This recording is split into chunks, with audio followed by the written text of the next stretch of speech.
Yeah, good morning. The May 5th, 2022 Veterans Land Board meeting will come to order.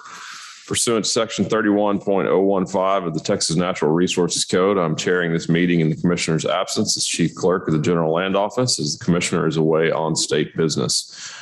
Should the Commissioner return prior to the conclusion of the meeting, I will relinquish the chair.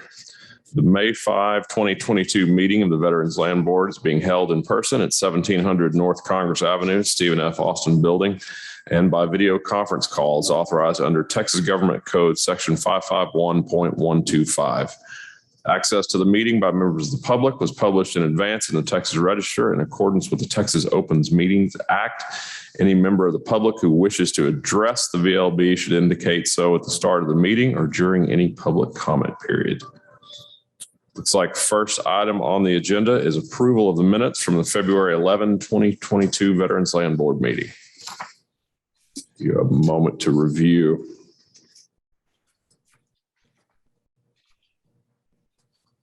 Linda, did we receive those? Motion is made. Is there a second? Oh, I'm sorry. Yes. He asked if we received copies. Yes. Okay. Yeah. Thank you. I'll move approval.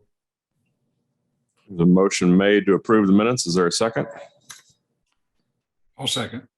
Motion is made, seconded, and carries unanimously to approve the minutes. Next item on the agenda is item number 2.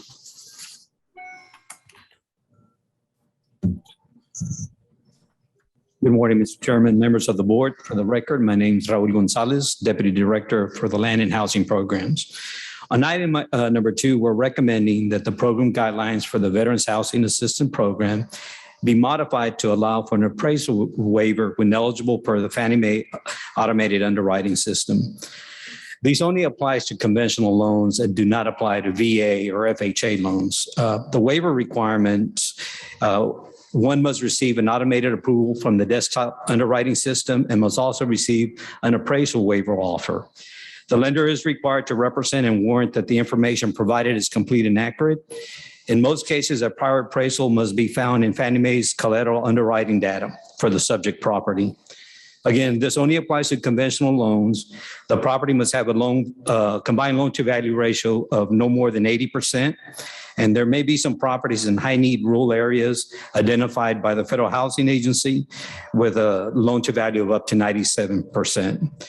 The benefits of exercising an appraisal waiver, it increases efficiencies and also lowers origination costs upfront for the veterans. With that, I'll be glad to answer any questions. Yes, sir. Sir, Mr. Scott. Thank you, Raul. I just have one question. In a declining market where the previous appraisal was issued when the property was worth a lot more money, is there any protection for us so that or does the comparison with the appraisal software automatically flag that as something that may not be appropriate? Yes, sir. In most cases, those appraisals have been flagged already in the system, and those are automatically thrown out, and a full appraisal is required on those. All right. I know that the percentages that were in the memo of 97% and up to 105% loan to value in a declining market, that's not really a concern for us then, apparently, right? Correct. In most cases, those are in rural areas, and we have very little activity. Most of our areas in the metropolitan areas. So, and again, on conventional loans, our percentages are very low of the loans that are being originated under the conventional market as well. Okay. Very good. Thank you. Mr. Chair, I'll move approval. Okay, motion is made. Is there a second? I'll second.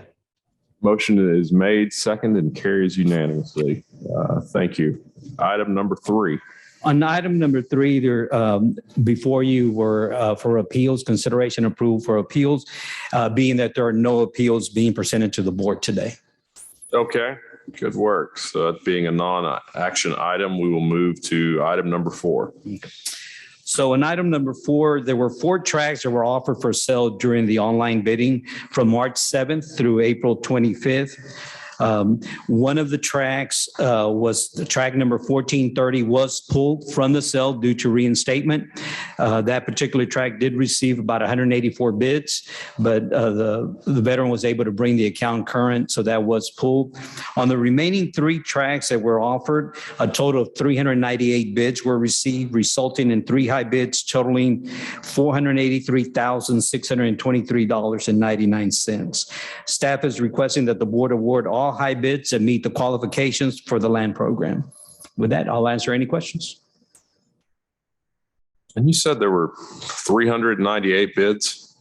Yes, sir, for those 3 tracks. Those 3. Mhm. Seems like a lot of activity as opposed to what we've seen previously. Yes, I think that a lot of it, we've had a lot of interest and we keep getting quite a bit of calls on some of these tracks. So I think it was pent up demand, on that for the last couple of years.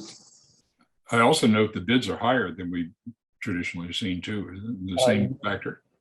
Correct. On some of these, the bids are almost twice as much as the minimum bid that were coming in. Most of the bid average was about 69, 70,000. So bids are higher, almost double. All right. Any questions from the board? If you, I will take a motion. Move approval. I'll second it. Motion is made, seconded, and carries unanimously to approve item number 4. Next item on the agenda is number 5. All right. On item number 5, staff is requesting that the board take forfeiture action on the resolution before you. We accept on accounts where sufficient funds are received to avoid that action. Today, 17 accounts are being presented for action, and I'll be glad to answer any questions on those. Yes, sir. I do have some questions on this one, Raul. When I look at the column for payments, the number of payments delinquent, the high bidder on this is the winner is 92 months, but we also have 59, 34, 49, et cetera. So it seems like these accounts are sitting delinquent for a really long time. That's my first question. The second question is on the same one that had the 92 months delinquency, the principal balance on the loan is $45,000 on a loan amount of $19,000. So are those late charges added to the principal or something? Because I didn't understand that one. The other ones are in the right proportion, but this one's not. So could you cover both those items for us, please? Yeah, it's as far as the Mr. Rivera, there was an issue regarding taxes on that. So Mr. Rivera was delinquent with payments on his property taxes.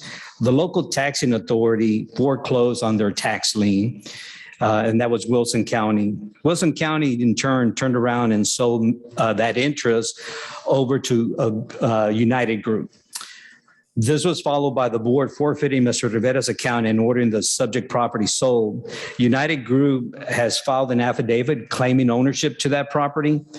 We are currently working with the Office of the Attorney General as well to try and remedy that situation. So the additional costs here are back due taxes as well as legal fees that have occurred during the process on that one. And on your first question, if I understood it correctly, right now that the moratorium has expired, a lot of these accounts that are coming up for foreclosure, we're going to continue working with our clients to make sure that we afford them every opportunity to either do a repayment agreement, a workout plan, and try and bring these accounts current.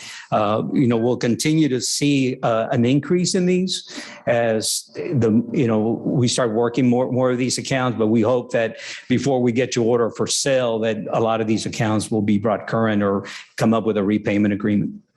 So the reason for the extended delinquency on a lot of these is because of the moratorium on foreclosure? That's part of it, yes, sir.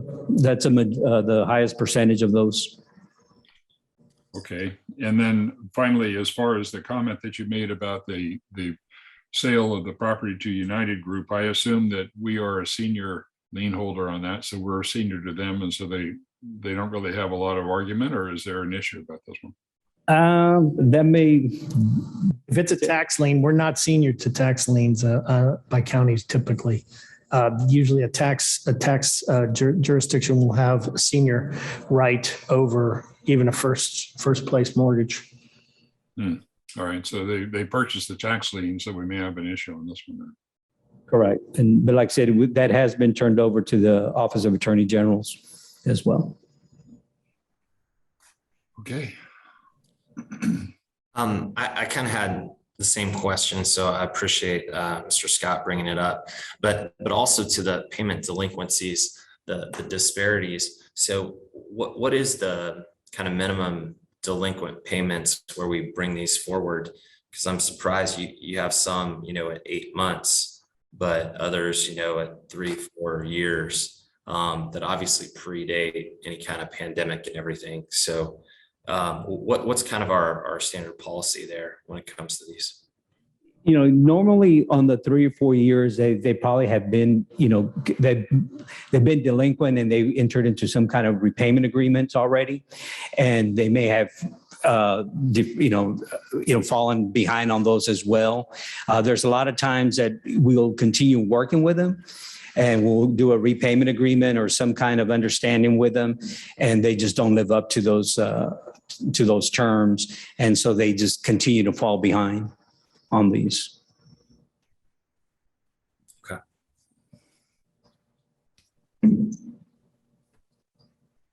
Any other questions?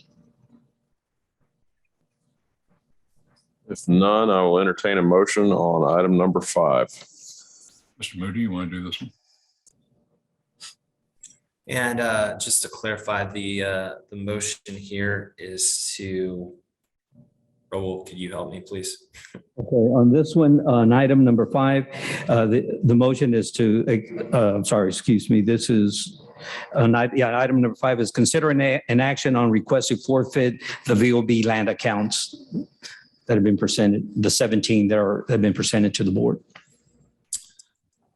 I move that we proceed with the action requested by staff to forfeit these listed VLB accounts. Seconded. Motion is made, seconded, and carries unanimously to approve item number 5. Next item on the agenda is number 6. Item number 6 is consideration and action on request to order for sale land tracts that may be included in the next online bidding forfeited land sale. On that one, what staff is recommending that the board take action on the resolution before you. The resolution lists accounts to be considered for order for sale action today. These 7 accounts will become the tracts for the next land sale. We're also requesting the board's authority to pull any account that reinstates prior to the sale date. You got a chance to answer any questions? So similar to the ones that were sold today, we'll continue working with veterans. Correct. Come Yes. current, these will be pulled. Yes, sir. We'll continue working and making calls and trying to bring them current or some kind of repayment agreement on these. Got it. Mr. Chairman, I move approval of the request to order for sale of land tracts to be included in the next online bidding forfeited land sale. I'll second. Motion is made, seconded, and carries unanimously to approve item number 6. Next up is item number 7. Item number 7 is consideration and action to set the next quarterly electronic forfeited land sale period to begin June 13th, 2022 through July 26th, 2022, ending at 5 p.m. Central Time. Staff is requesting that the boards authorize and approve the resolution before them. A quick question, is that the standard bidding period, like a 6-week time period? Yes, sir. That's correct. I'll move approval. Seconded. Motion is made, seconded, and carries unanimously to approve item number 7. Items numbers 8 through 11 will be an executive session. Veterans Land Board will enter into closed session pursuant to Chapter 551, Subchapter D of the Texas Government Code, Section 551.071 for consultation with its attorneys regarding matters involving attorney-client privileged information and legal issues associated with items numbers 8 through 11. Following the closed session, the board will reconvene in open session to complete the docket. All right, the open session of the May 5th, 2022 VLB meeting will resume with discussion on items numbers 8 through 11. First up is item number 8. Item number 8 is the possible award to Touchstone Veterans Management Limited for the management operations of the Big Spring Texas State Veterans Home, as discussed in executive session. This is to award to the highest scoring respondent to the public solicitation, as recommended by the evaluation committee. Mr. Chair, I move approval. I'll second. There's a motion made and seconded, carries unanimously to approve item number 8. Next item on the agenda is number 9. Item number 9 is the award to Touchstone Veterans Management Limited for the McAllen Texas State Veterans Home, as recommended by the evaluation committee to the highest scoring bidder, respondent to the public solicitation, as discussed in executive session. Mr. Chairman, I move approval of this item. I'll second. Motion is made, seconded, and carries unanimously to approve item number 9. Next item on the agenda is number 10. Item number 10 is the award to Texas VSI for the Bonham Texas State Veterans Home, as recommended by the evaluation committee to the highest scoring respondent representing the best value to the state, as discussed in executive session. Mr. Chairman, I move approval of this item. I'll second. Thank you. Motion is made, seconded, and carries unanimously to approve item number 10. Next item on the agenda is number 11. Number 11 is a no-cost extension to the current management and operations agreement with Cairns Limited, a subsidiary or company of Touchstone, for the Floresville Texas State Veterans Home. And this will allow, it's a 4-month extension to December 31st, 2022, to allow for the finalization of the procurement for a new management operations agreement for that location. Just to confirm, was that a 3-month or a 4-month extension? That is staff recommends a 4-month extension. I'll move approval of the extension. Seconded. Motion is made, seconded, and carries unanimously to approve item number 11. Thank you. And I do just want to comment and say thank you to staff. This is, it has not been easy managing these homes through a pandemic. We're looking at rising costs across the board.